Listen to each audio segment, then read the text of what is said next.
Hello students, welcome to affairs cloud. My name is Vikas Rana. Students, हम best of the best current affairs provide करते हैं। आप हमारी application career cloud को जाके चेक कर सकते हैं, जहां पर आप इजीली आपको वेरियस कोर्सेज देखने को मिलेंगे, क्विजेज अटेम्प्ट करने को मिलेंगी, पीडीएफ्स मिलेंगी जो कि आपकी प्रिपरेशन में बहुत ज़्यादा हेल्प करने वाली हैं। हमारा जो सेशन है, हमारा जो कोर्सेज है, ये क्यों टॉप नॉच रहते हैं? क्योंकि जो हमारी एप्लीकेशंस हैं, हम यहाँ को वेराइटी ऑफ क्वेश्चंस प्रोवाइड करते हैं, वेराइटी ऑफ नोट्स प्रोवाइड करते हैं, जहाँ पर आपको कंटेंट मिलेगा both Hindi as well as English में। आपको क्या करना है, हमारी एप्लीकेशन को डाउनलोड करना है गूगल ऐप स्टोर से, जो कि आप इजीली कैरियर्स क्लाउड के नाम से सर्च करके डाउनलोड कर सकते हैं। And once you have downloaded, आपको लॉगिन करना पड़ेगा with your Gmail ID. And login करने के बाद आपको हमारी जो भी कोर्सेज हैं वो यहाँ पर आपको सारे देखने को मिलेंगे। जो भी आपको क्विज अटेम्प्ट करनी है वो देखने को मिलेगी। आपको ई बुक्स मिलेंगी, यहाँ पर पाथ मिलेंगे आपको। एंड जैसे मैंने आपको बताया, हम डेली बेसिस पे, वीकली बेसिस पे और मंथली बेसिस पे करंट अफेयर्स अपलोड करते हैं, both in Hindi as well as English language. यहां पर आप देखेंगे जो डेली बेसिस पे आपको नोट्स प्रोवाइड किए जाएंगे, फिर आप यूट्यूब पे वीडियो देख सकते हैं, उसके बाद आप आके इस एप्लीकेशन पे क्विज अटेम्प्ट कर सकते हैं डेली बेसिस पे, जो कि बहुत ज़्यादा हेल्पफुल रहने वाले हैं। सिमिलरली वीकली बेसिस पे भी आप ये करेंगे, जो करंट अफेयर्स हैं उसकी आपको पीडीएफ मिलेगी एंड आप क्विज अटेम्प्ट कर सकते हैं वीकली बेसिस पे भी, जो कि आपकी प्रिपरेशन को एक स्टेप आगे लेके जाएगा। एंड फिर ऐसे ही जो मंथली बेसिस पे आपको 100 क्वेश्चंस की इंपॉर्टेंट पीडीएफ मिलेगी, वो आप रिवीजन के लिए एक बहुत अच्छा सोर्स रहेगा आप सभी स्टूडेंट्स के लिए जो गवर्नमेंट एग्जाम एस्पिरेंट्स हैं। इसी के साथ साथ आप देखेंगे, हम बैंकिंग और इकोनॉमी के करंट अफेयर्स प्रोवाइड करते हैं आपको। हम state wise current affairs provide करते हैं, चाहे वो उत्तराखंड, उत्तर प्रदेश, त्रिपुरा, तेलंगाना, कोई भी स्टेट हो। नॉट जस्ट दिस फ्रेंड्स, इसी के साथ साथ देखेंगे हम आपको टॉपिक वाइज करंट अफेयर्स भी प्रोवाइड करते हैं, और ये टॉपिक्स बहुत ज़्यादा इंपॉर्टेंट होते हैं। टॉपिक्स देखें तो जैसे important days, national affairs, international affairs, sports, defence, science and technology, apps and web portals, name the topic, और आपको उस टॉपिक के यहाँ पे करंट अफेयर्स देखने को मिलेंगे। जो भी गवर्नमेंट स्कीम्स लॉन्च की जाती हैं, जो भी एमओयू साइंस किए जाते हैं, जो भी इंडेक्सेस एंड रिपोर्ट्स आती हैं, वो सारी हमारे द्वारा कवर की जाती हैं, ताकि स्टूडेंट को one of the best experience मिल सके करंट अफेयर्स का। फ्रेंड्स, ये हमारी वीडियो थी। आई होप आपको वीडियो पसंद आई होगी। इसी के साथ साथ फ्रेंड्स, आप हमारे यूट्यूब चैनल को सब्सक्राइब कर सकते हैं, आप टेलीग्राम चैनल पे जाके हमें फॉलो कर सकते हैं। एंड इसी के साथ साथ अगर आपको कोई भी प्रॉब्लम आ रही है, या तो पेमेंट में या हमारे कोर्सेज के साथ, तो आप हमें कांटेक्ट कर सकते हैं एट द नंबर 7677333862, या फिर आप हमारी मेल आईडी पे हमें मेल कर सकते हैं। And I will make sure कि आपकी जो प्रॉब्लम है उसको जल्दी से जल्दी सॉल्व किया जाए। इसी के साथ साथ आप हमारे इंस्टाग्राम हैंडल affairscloud_official को फॉलो कर सकते हैं। कोड और याद रखना, वो है विकास10। अगर आपको 10% का एक्स्ट्रा डिस्काउंट चाहिए तो आप विकास10 का कोड यूज कर सकते हैं, आपको क्रैक 10 के अलावा 10% का डिस्काउंट यहां पे मिलेगा। और इसी के साथ साथ अगर आपको कोई भी इश्यू आ रहा है हमारी एप्लीकेशन से रिलेटेड, वेबसाइट से रिलेटेड, या आपका कोर्स परचेज नहीं हो रहा, या आपका कोर्स परचेज हो गया, पैसे कट गए हैं, या कोई भी इशू आ रहा है, तो आप हमें कॉन्टैक्ट कर सकते हैं एट द नंबर 9677333862, या फिर आप मेल कर सकते हैं support@affairscloud.com पे। एंड आई मेक श्योर हमारा रिप्रेजेंटेटिव आपको जल्दी से जल्दी आपको रीच करेगा एंड आपकी प्रॉब्लम को सॉल्व करेगा। हेलो एवरीवन, तो आज की वीडियो में हम 7 अक्टूबर के इंपॉर्टेंट करंट अफेयर्स डिस्कस करेंगे। ये सेशन आप सभी के लिए काफ़ी हेल्पफुल रहेगा, तो एंड तक बने रहिएगा। चलिए स्टार्ट करें। सबसे पहले हम बात करते हैं कुछ कैबिनेट अप्रूवल्स की। कैबिनेट की अगर बात करें, यूनियन कैबिनेट, ये चेयर किसके द्वारा की जाती है? प्राइम मिनिस्टर नरेंद्र मोदी के द्वारा। तो ये 4 अक्टूबर के आपके कुछ कैबिनेट अप्रूवल्स रहेंगे। अगर देखें, सबसे पहले अभी कैबिनेट ने अप्रूव किया revised cost of completion of balance works of north Koel reservoir project. ये जो नॉर्थ कोयल रिजर्वेयर प्रोजेक्ट है ना, ये कहाँ पर है? बिहार, झारखंड में रहेगा आपका। ठीक है, इस प्रोजेक्ट को बनाया जा रहा है with an adjusted budget of 2430 crore rupees. Correct, पहली चीज तो याद रखेंगे। और ये कहाँ पर है? आपका बिहार, झारखंड में रहेगा। एंड इस प्रोजेक्ट से आपका एडिशनल एनुअल इनक्रेशन इंक्रीज हो जाएगी ऑफ अराउंड 42,000 हेक्टेयर्स लैंड पर। फिर इसी के साथ साथ फिर आ जाता है आपका समक्का सरक्का सेंट्रल ट्राइबल यूनिवर्सिटी। ये जो आपका समक्का सरक्का सेंट्रल ट्राइबल यूनिवर्सिटी है, ये सेटअप अभी की जा रही है। एंड इसमें जो आपका कॉस्ट आएगी वो आएगी कुछ अराउंड 890 करोड़ रुपीज़ की। राइट, इसको बनाया जाएगा। और ये कहाँ पर है? लोकेशन क्या रहेगी इसकी? तेलंगाना में। नेक्स्ट फिर आ जाता है आपका Krishna water dispute tribunal 2 under the interstate river water dispute act of 1956, correct. And फिर इसके बाद आ जाता है सेंटर ने नोटिफाई किया establishment of a national turmeric board. Turmeric क्या होता है आपका, हल्दी, करेक्ट। तो ये जो नेशनल टर्मरिक बोर्ड सेटअप किया जाएगा, इससे क्या होगा, जो टर्मरिक है उसकी अवेयरनेस बढ़ाई जाएगी एंड उससे हमारा मार्केट्स में भी ग्रोथ देखने को मिलेगा, एज वेल एज हमारा जो एक्सपोर्ट है उसमें भी काफ़ी ज़्यादा यहाँ पर हमें ग्रोथ देखने को मिलेगा। तो ये थे आपके कुछ कैबिनेट अप्रूवल्स। नेक्स्ट पे आते हैं, इन विच ईयर पीएम गति शक्ति प्लान वाज लॉन्च्ड।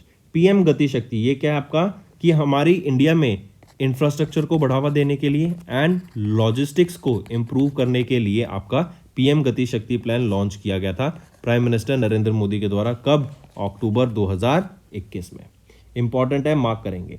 अब पीएम गति शक्ति, इससे क्या होगा आपका, let me show your, logistics improve हो जाएंगी, राइट। लॉजिस्टिक्स सेक्टर बढ़ेगा तो मतलब लॉजिस्टिक्स क्या होती है, एक लोकेशन से दूसरी लोकेशन पे प्रोडक्ट को ले जाना, राइट। उसमें हमारा कुछ खर्चा होता है, तो बिजनेसेस हर खर्चे को कैलकुलेट करते हैं, करेक्ट। तो अगर हमारा लॉजिस्टिक्स जो है वो अगर कम होगा, उसमें खर्चा कम होगा, तो जो प्रोडक्ट है हम उसको बेटर प्राइस पे मार्केट को प्रोवाइड करा सकेंगे। लेकिन अगर लॉजिस्टिक्स ही महंगा हो जाएगा, लॉजिस्टिक्स में और खर्चा होगा, तो जो एंड प्रोडक्ट होगा, जो एंड प्राइस होगा प्रोडक्ट का, वो और ज़्यादा होगा, करेक्ट। तो यहीं पे याद रखेंगे, अभी DPIIT जो कि है department for promotion of industry and internal trade, that comes under the ministry of commerce and industry, इन्होंने अभी गति शक्ति विश्वविद्यालय, ये एक गुजरात की सेंट्रल यूनिवर्सिटी रहेगी, राइट।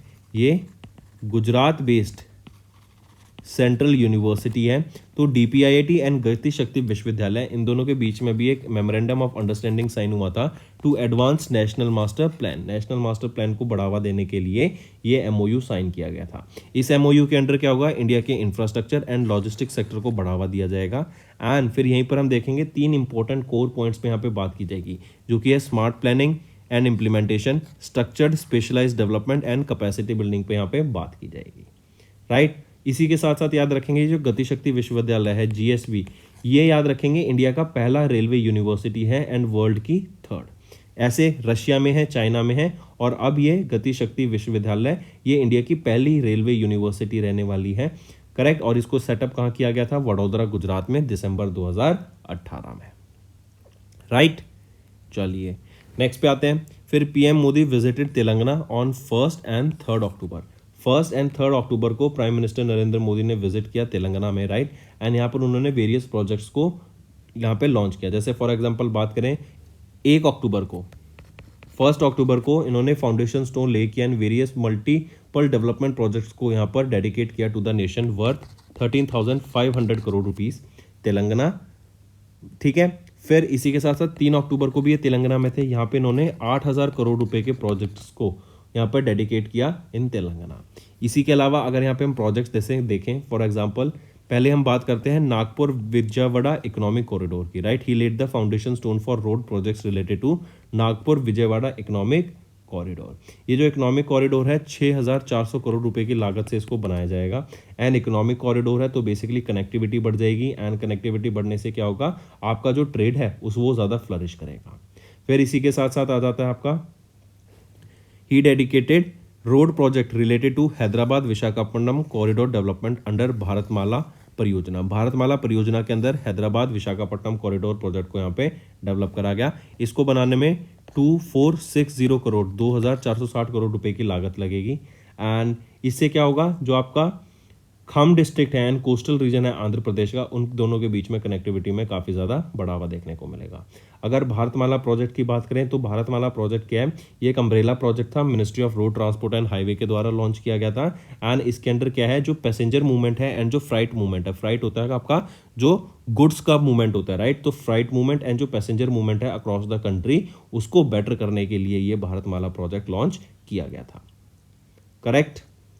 और जो पहला फेज था भारतमाला प्रोजेक्ट का 2017 से लेकर 2022 तक ये आपका फेज था।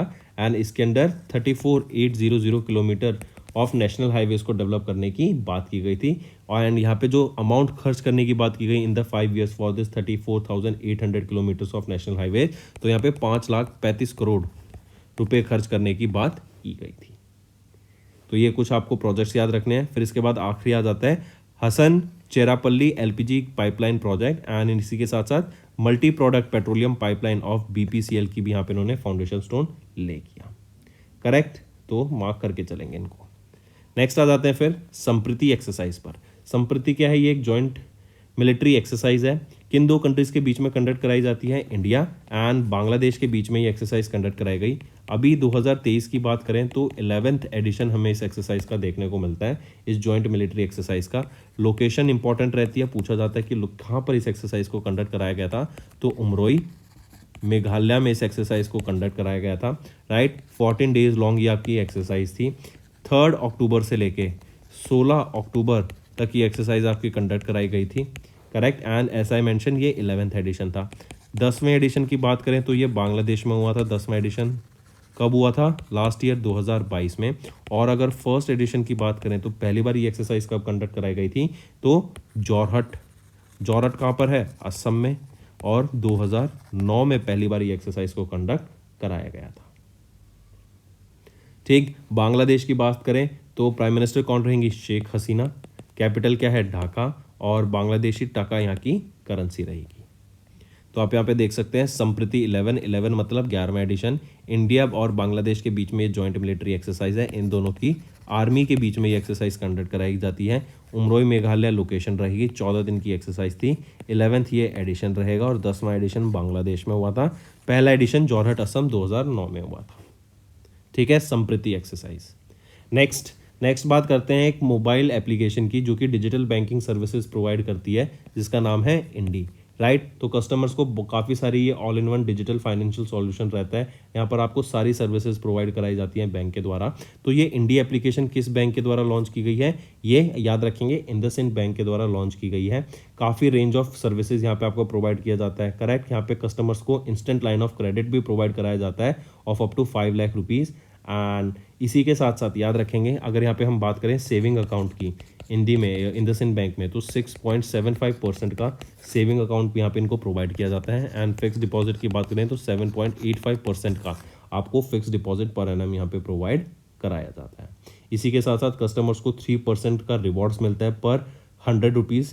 एंड इसी में अगर हम बात करें इंडसइंड बैंक की, इंडसइंड बैंक के managing director and chief executive officer कौन रहेंगे? सुमंत कथपालिया। हेडक्वार्टर मुंबई महाराष्ट्र में रहेगा। एंड इस्टेब्लिश कब किया गया था? 1994 में इसको इस्टेब्लिश करा गया था। टैगलाइन क्या रहेगी इस बैंक की? We make you feel richer, ठीक है। तो इंडसइंड बैंक के द्वारा ये इंडी लॉन्च किया गया है। मूविंग ऑन, नेक्स्ट आ जाते हैं स्लाइस पर।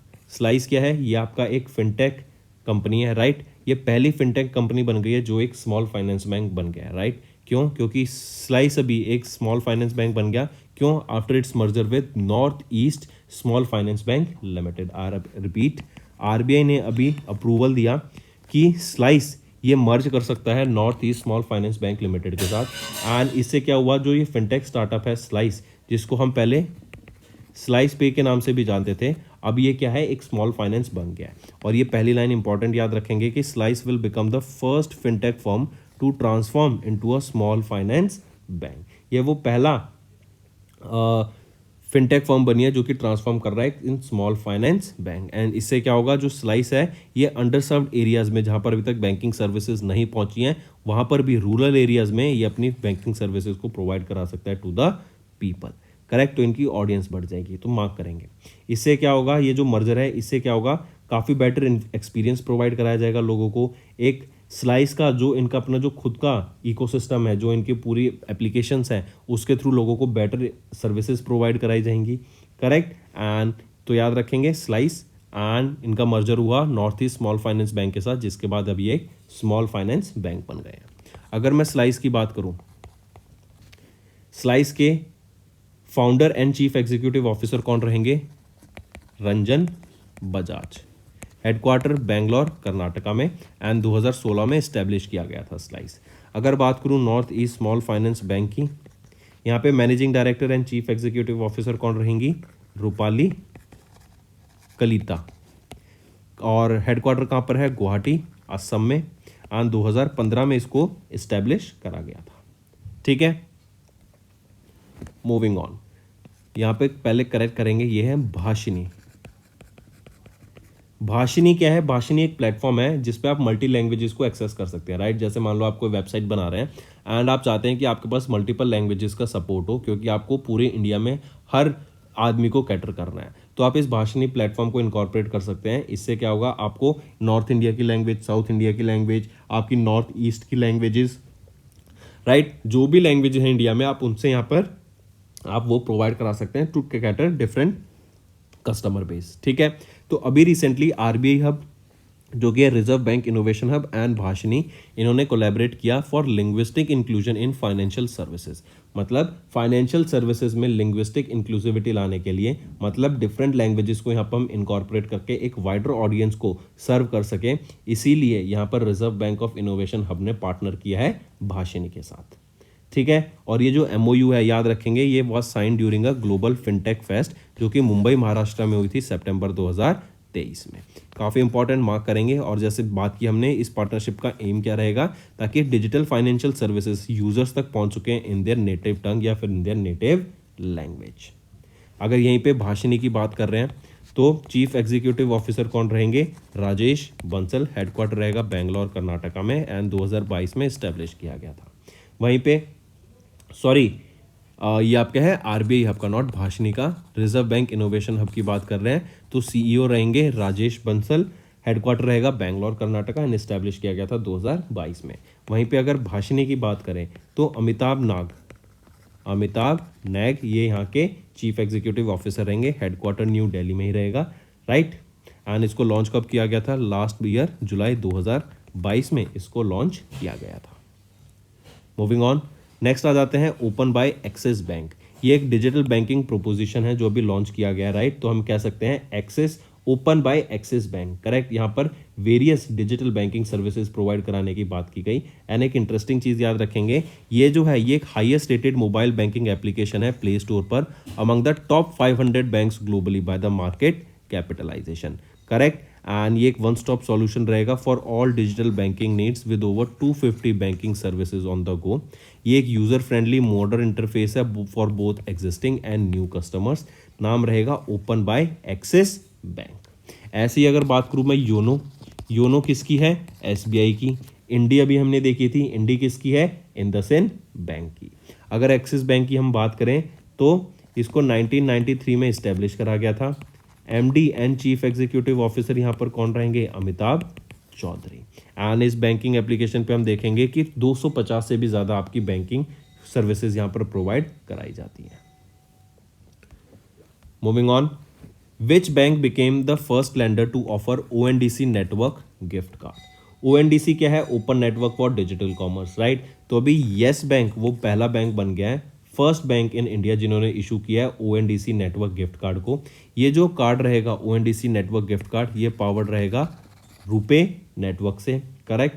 एंड इससे क्या होगा, ये network will help the companies with corporate gifting and employee engagement. इससे जो ये कार्ड रहेगा इसकी लिमिट रहेगी 10,000 रुपीज़ तक की। आप 10,000 रुपीज़ तक की यहाँ पर आप कार्ड को यूज़ कर सकते हैं on the ONDC network. And जब ये कॉर्पोरेट गिफ्टिंग होगी तो इससे क्या होगा, जो ओएनडीसी पे जो नेटवर्क पे जो लोग हैं वो बढ़ेंगे, जो यूज़र काउंट है वो बढ़ेगा, राइट। एंड सिमिलरली याद रखेंगे, अगर पूछा जाए वो पहली कंपनी कौन बनी जिन्होंने इशू किया, ये तो है जो ऑफर कर रहे हैं ओएनडीसी नेटवर्क कार्ड वो है येस बैंक, लेकिन जिन्होंने इशू करा है ओएनडीसी नेटवर्क कार्ड वो पहली कौन सी कंपनी बन गई है, वो है ओमनी कार्ड, राइट। याद रखेंगे ओमनी कार्ड वो पहली कंपनी बन गई है जिन्होंने इशू किया है ओएनडीसी नेटवर्क गिफ्ट कार्ड को, correct. And yes bank is the second company to issue this card, right. और बैंक पूछा जाए तो बैंक आपका पहला बैंक बन जाता है येस बैंक। फिर येस बैंक की बात करें तो 2004 में इसको इस्टेब्लिश करा गया था। हेडक्वार्टर है मुंबई महाराष्ट्र में। एंड एक्सपीरियंस आर एक्सपर्टीज, ये आपकी टैगलाइन रहेगी येस बैंक की, राइट। तो यहाँ पे आप देख सकते हैं yes bank became the first lender to offer ONDC network. इसको आप फर्स्ट लेंडर नहीं बोलेंगे, आप इसको बोलेंगे second company to issue this card, first bank to issue this card. और पहली कंपनी कौन सी बनी थी, ओमनी कार्ड थी पहली कंपनी। इसको पावर किया गया है रुपे नेटवर्क से। And this card is in partnership with ONDC, एक गवर्नमेंट बैक्ड इनिशिएटिव, ताकि इंडिया की जो डिजिटल कॉमर्स है उसको बढ़ावा दिया जा सके। फिर इससे कॉर्पोरेट गिफ्टिंग में काफ़ी हेल्प मिलेगी, एम्प्लॉयज़ एंगेजमेंट बढ़ेगा ओएनडीसी पे। एंड दिस कार्ड इसको आप लोड कर सकते हैं up to 10,000 rupees. Moving on, next आ जाते हैं फिर वर्ल्ड बैंक इंडिया। अगर वर्ल्ड बैंक की बात करें, हेडक्वार्टर कहाँ पर है? Washington DC. Even IMF international monetary fund का भी हेडक्वार्टर आपका वॉशिंगटन डीसी में ही है। तो वर्ल्ड बैंक की अभी एक रिपोर्ट रिलीज की गई जो थी IDU अक्टूबर 2023 के लिए, जो कि है इंडिया डेवलपमेंट अपडेट 2023 की, वर्ल्ड बैंक के द्वारा रिलीज की गई। और यहाँ पे इंडिया के फिस्कल ईयर 24 के लिए जो GDP ग्रोथ रेट है वो प्रोजेक्ट किया गया है टू बी 6.3% का। वहीं पर अगर मैं बात करूँ फिस्कल ईयर 25 के लिए जो प्रोजेक्ट की गई है 6.4% का GDP growth rate. Last year fiscal year 23 की बात करें तो कितने से ग्रो किया था इंडिया? 7.2% से इंडिया ग्रो करा था, राइट। एंड इवन अभी बताया जा रहा है आने वाले टाइम में कि इंडिया जो है कहीं ना कहीं इंडिया की जो मैन्युफैक्चरिंग है उसकी वजह से हमें अ स्लाइट ड्रॉप देखने को मिल सकता है in the GDP।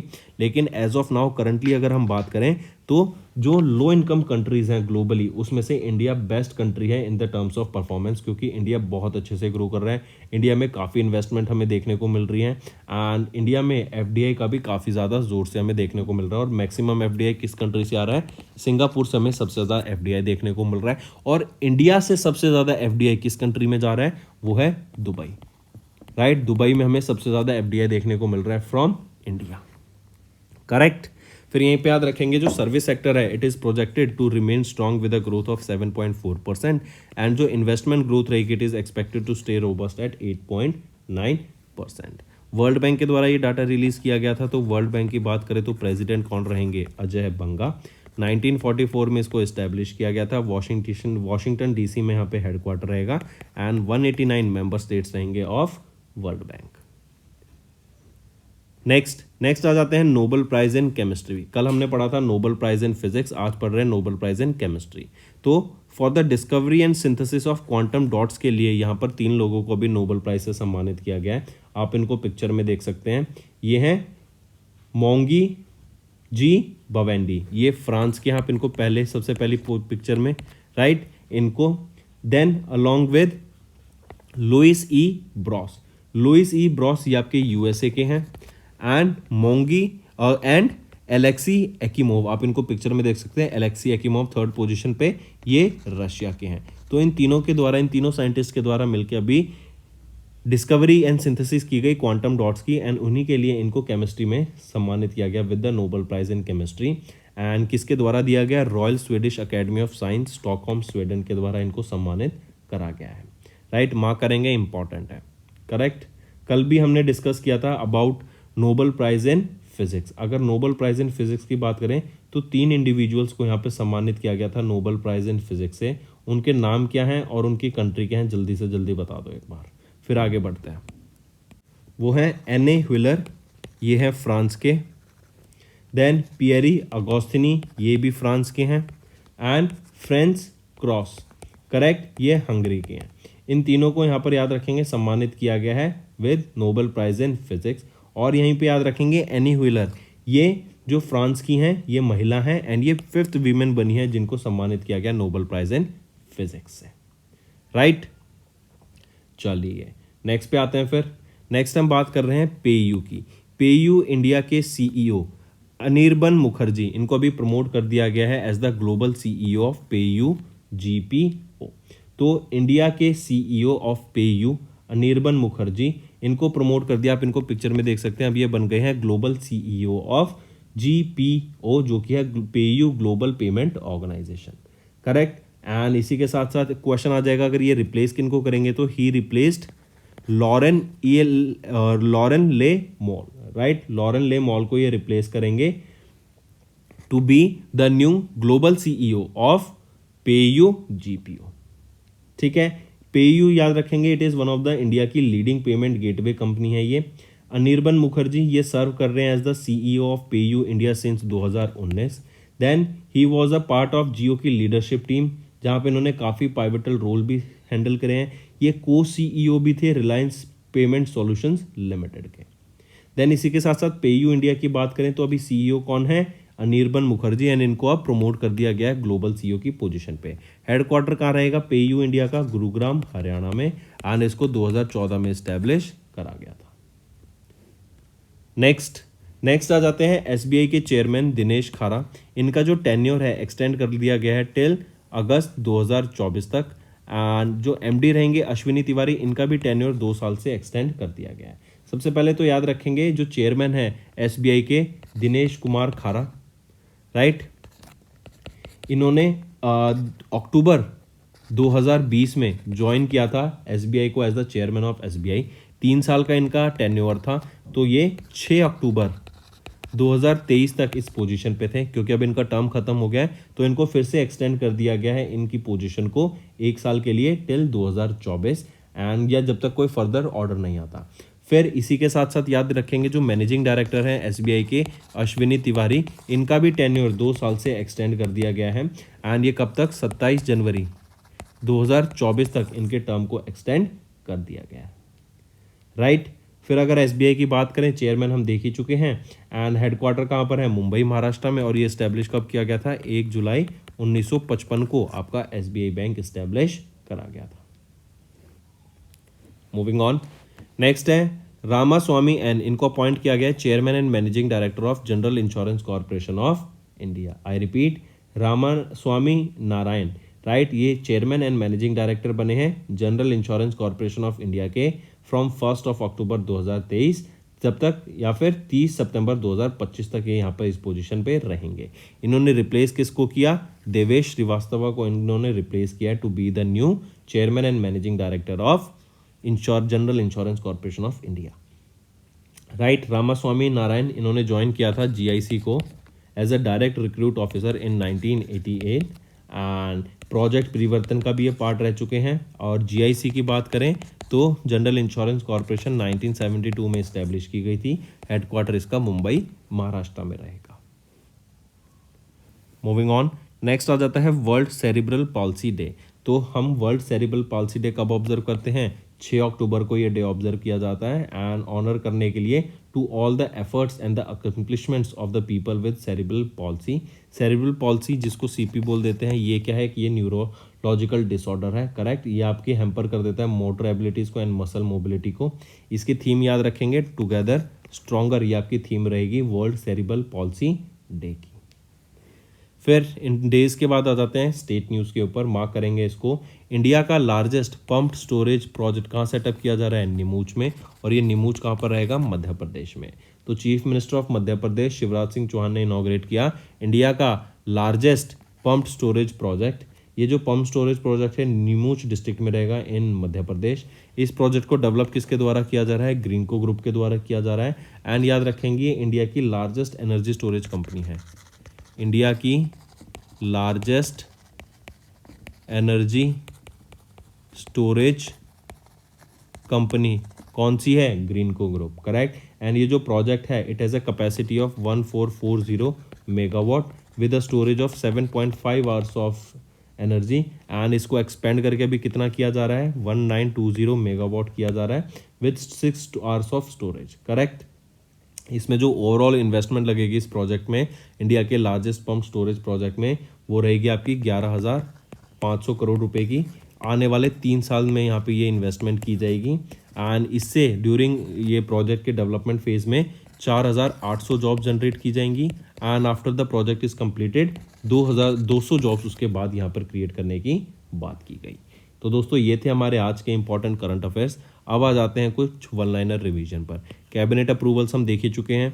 DPIIT and गति शक्ति विश्वविद्यालय ने एक एमओयू साइन किया to advance national master plan. फिर पीएम मोदी ने विजिट किया तेलंगाना ऑन 1 एंड 3 अक्टूबर, ये भी हमने देखा, एंड यहाँ पे वेरियस डेवलपमेंट प्रोजेक्ट्स को ले किया गया इनके फाउंडेशन स्टोन को। देन इंडिया एंड बांग्लादेश ने होल्ड की joint military exercise Sampriti 11। IndusInd bank ने लॉन्च किया इंडी, जो कि एक customer oriented digital banking application है। फिनटेक स्टार्टअप स्लाइस एक स्मॉल फाइनेंस बैंक बन गया after merger with north east small finance bank limited. RBI hub and भाषी ने कोलैबोरेट किया for linguistic inclusion in financial services. Axis bank ने launch किया it's digital bank proposition, जो कि है open by Axis bank. Next आ जाता है येस बैंक, ये वो पहले लेंडर बन गए हैं to offer ONDC network gift card.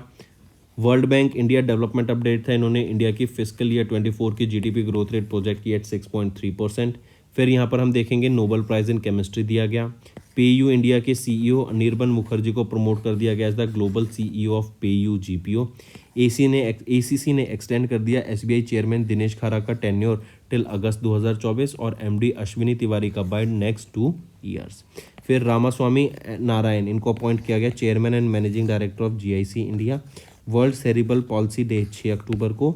And MP के चीफ मिनिस्टर शिवराज सिंह चौहान ने इनॉग्रेट किया इंडिया का largest pump storage project at Neemuch. तो दोस्तों ये थे हमारे इंपॉर्टेंट करंट अफेयर्स आज के। अब आ जाते हैं कुछ रिवीजन पार्ट पर।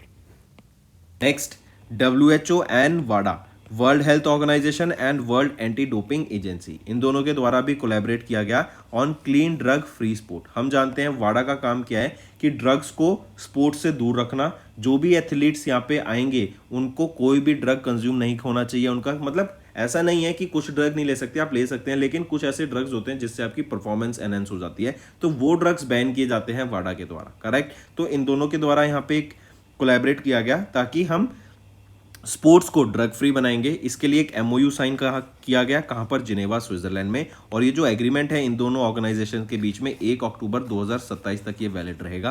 एंड ये क्या है कि it will promote clean sport and prevention of substance misuse on a global scale. फिर इसी के साथ साथ किस कंट्री ने बीट किया है चाइना को to be the world second largest road network? Second largest road network बनाने वाली कंट्री कौन सी बन गई है?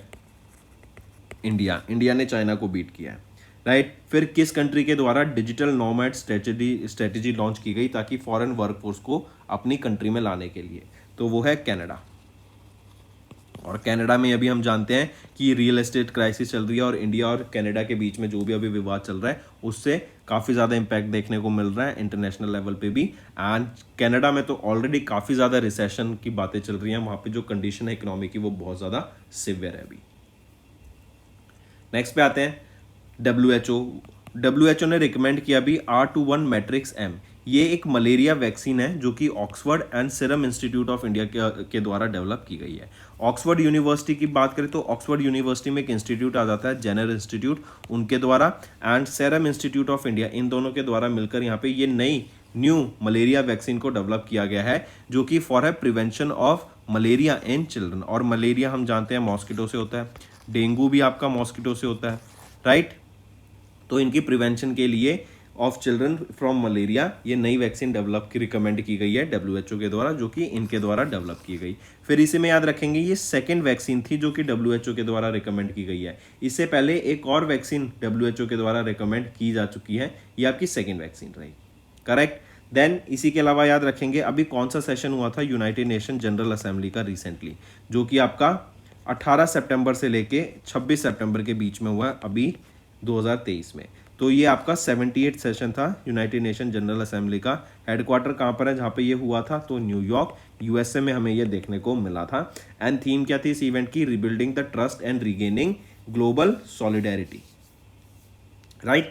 नेक्स्ट, और हमारे डॉक्टर एस जयशंकर इन्होंने यहाँ पर रिप्रेजेंट किया of to represented the Indian delegation. फिर नेक्स्ट पर आते हैं। नेक्स्ट जरा बताओ अभी रिसेंटली किन्होंने एक लिस्ट अनवेल की of the critical minerals for India? तो प्रहलाद जोशी के द्वारा इसको अनवेल किया गया था। दिव्या काला मेला, दिव्या काला मेला ये कहाँ पे ऑब्जर्व किया जाता है? तो जयपुर में हमें देखने को मिलता है दिव्या काला मेला। नेक्स्ट जरा बताओ ऑपरेशन कन्विक्शन, ऑपरेशन कन्विक्शन, ये ऑपरेशन कन्विक्शन क्या है? ये ऑपरेशन कन्विक्शन अभी रिसेंटली लॉन्च किया गया था उत्तर प्रदेश गवर्नमेंट के द्वारा। ये आपका एक cow slaughter and child abuse cases के लिए उसके तरफ वर्क करने के लिए ये ऑपरेशन कन्विक्शन लॉन्च किया गया है यूपी के द्वारा। नेक्स्ट आ जाता है सचिन तेंदुलकर को अभी रिसेंटली ग्लोबल एम्बेसडर अपॉइंट किया गया है for ICC ODI world cup 2023। India में ये वर्ल्ड कप हो रहा है, राइट। एंड यहीं पे याद रखेंगे सचिन तेंदुलकर ही वो व्यक्ति हैं जिनको नेशनल आइकन भी अपॉइंट किया गया था by election commission of India, ताकि इलेक्शन के बारे में अवेयरनेस क्रिएट की जा सके among the people of India. फिर यहीं पे याद रखेंगे इनको एम्बेसडर बनाया गया for ICC men's cricket one day international world cup. And यहीं पर याद रखेंगे ये इन्होंने अभी रिसेंटली वर्ल्ड कप ट्रॉफी भी लॉन्च की थी before the inaugural match between England and New Zealand. फिर ये 13th addition of the men's ODI world cup that is set to be held from 5th October to 19th November. एंड याद रखेंगे ये जो बोथ इनॉग्रल और जो फाइनल मैचेस हैं ये नरेंद्र मोदी स्टेडियम में होंगे, अहमदाबाद गुजरात में। करेक्ट। और यहाँ पे करेक्ट कर लेंगे, inaugural match between England and New Zealand है ये, ठीक है। इसी के अलावा यहाँ पे मैस्कॉट याद रखेंगे, ब्लेज एंड टोंक। ब्लेज क्या है, ये फीमेल मैस्कॉट बॉलर है, एंड टोंक क्या है, मेल मैस्कॉट बैट्समैन है। सचिन तेंदुलकर की बात करें, इनको भारत रत्न से सम्मानित किया जा चुका है 2014 में, पद्मा विभूषण से 2008 में, पद्माश्री से 1999 में, फिर राजीव गांधी खेल रत्न अवार्ड से 1997 में, एंड अर्जुन अवार्ड से 1994 में। नेक्स्ट आ जाते हैं फिर एशियन गेम्स पे। एशियन गेम्स कहाँ पर हो रहे हैं, हांगझो में हो रहे हैं, चाइना में हो रहे हैं। एशियन गेम्स 2022 बोले या हांगझो एशियन गेम्स 2022 इनको बोले, ये भी चाइना में हमें देखने को मिल रहे हैं। 23 सितंबर से लेके 8 अक्टूबर तक ये आपके गेम्स चलेंगे। चाइना होस्ट नेशन रहेगा। 19वां एडिशन रहेगा एशियन गेम्स का। और यहीं पे पूछा जाए 20वां एडिशन एशियन गेम्स का कब होगा, तो 2026 में होगा। कहाँ पर होगा, तो ये हमें जापान में देखने को मिलेगा। मार्क करेंगे इस लाइन को, राइट। 2026 के एशियन गेम्स कहाँ पर होंगे, जापान के द्वारा, और वो 20वां एडिशन होगा। लोकेशन क्या भी, हांगझो चाइना, 23 सितंबर से 8 अक्टूबर के बीच में। अभी मेडल टैली में टॉप कौन कर रहा है, तो चाइना मेडल टैली में टॉप पर है with 307 medals. Japan second position पे विद 140 मेडल्स। थर्ड पर रिपब्लिक ऑफ कोरिया विद 145, और चौथे नंबर पे आ जाता है हमारा India with 74 medals. Neeraj Chopra ने अभी गोल्ड मेडल जीत लिया, ये भी याद रखेंगे अपने थ्रो में। करेक्ट, काफ़ी इंटरेस्टिंग था। उनके टाइम पर जब उन्होंने थ्रो किया तो मशीन्स ने, वहाँ पर इक्विपमेंट्स ने उनके थ्रो को रिकॉर्ड नहीं किया, but he have to throw again, and फिर से उन्होंने थ्रो करके काफ़ी ज़्यादा एक, बिकॉज नीरज चोपड़ा एशिया के one of the best player, world के ही बेस्ट प्लेयर आ जाते हैं जेवलिन थ्रो में। Correct, so it was a easy win for him. Asian games की बात करें, इनॉग्रल एशियन गेम्स कब हुए थे, 1951 में हुए थे, जो कि न्यू दिल्ली में हुए थे। Correct, Olympic council of Asia के द्वारा कंडक्ट कराए गए थे। नेक्स्ट है फ्रेंड्स फिर हमारा होमवर्क सेक्शन। पहला, what is the theme of the world heart day 2023। Second, which major economy announce to hike its defence spending by 70% in 2024। Third, which country hosted the UN convention against transnational organised crime ministerial conference. तो ये 3 आपके homework questions रहेंगे friend. Maximum to maximum मुझे participation चाहिए। जितने बच्चे video देखें, मैं चाहता हूँ सारे बच्चे यहाँ पे कमेंट करेंगे इन 3 क्वेश्चंस का आंसर नीचे। एंड अगर सेशन पसंद आ रहा है, जल्दी से जाके सभी बच्चे वीडियो को लाइक कर दो और कमेंट करके बताओ कि आपको सेशन कैसा लगा, राइट। इससे हमें मोटिवेशन मिलेगी ताकि मैं आपके लिए और बेटर कंटेंट डेली बेसिस पे ला सकूं। So that's all for the day. Thank you and have a nice day. That's all for the day, friends. I hope you enjoyed the session, and you can follow us on the YouTube channel, as well as apart from YouTube channel, you can go and follow us at Affairs Cloud Telegram channel. And if you have any queries related to the content or the of courses offered to you or the payment which you did on the application, you can contact us on the number provided, that is 7677333862. Apart from this, friends, you can follow us on the Facebook as well as on Instagram handle, that is affairscloud_official. In the end, friends, if you use a code that is Vikas10, you will be getting an additional extra 10% discount by using this code Vikas10. Also, if you have any problem regarding the course purchase, any problem regarding to our application, you can contact us on the mobile number, that is 9677333862. And if you want to mail us, you can also mail us on support@affairscloud.com, and I assure you that our representative from us will be contacting you soon and resolving your issue.